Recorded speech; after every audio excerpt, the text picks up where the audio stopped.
Hello friends, Rehman গার্ডেন্সে আপনাদের প্রত্যেককে স্বাগতম। আশা করছি আপনারা প্রত্যেকে সুস্থ আছেন এবং ভালো আছেন।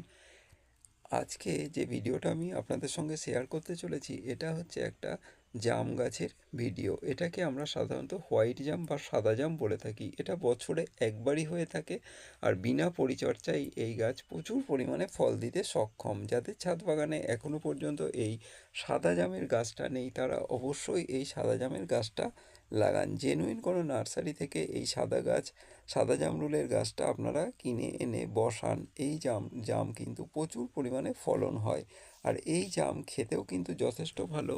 যদি সুগার রোগীরা এই জাম গাছ লাগিয়ে থাকেন, যারা এখনও লাগাননি জাম গাছ, তারা অবশ্যই, যেসব মানুষরা সুগার পেশেন্ট আছেন, তারা অবশ্যই এই সাদা জামের গাছটাকে বসান। তাহলে আপনারা সিজনে প্রচুর পরিমাণে সাদা জাম খেতে পারবেন, যা সুগার রোগীদের ক্ষেত্রে প্রচুর প্রচুর পরিমাণে ভালো।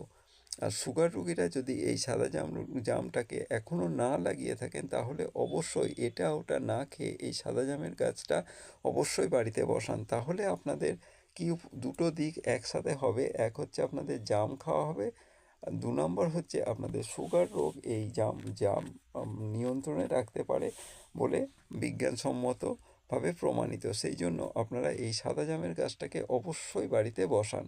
আর এই সাদা জামের গাছটা আমার কি সুন্দর ফুল দিয়েছে, আপনারা দেখতে পাচ্ছেন। একটা সামান্য ছোট টবে এই গাছটাকে আমি বসিয়েছি।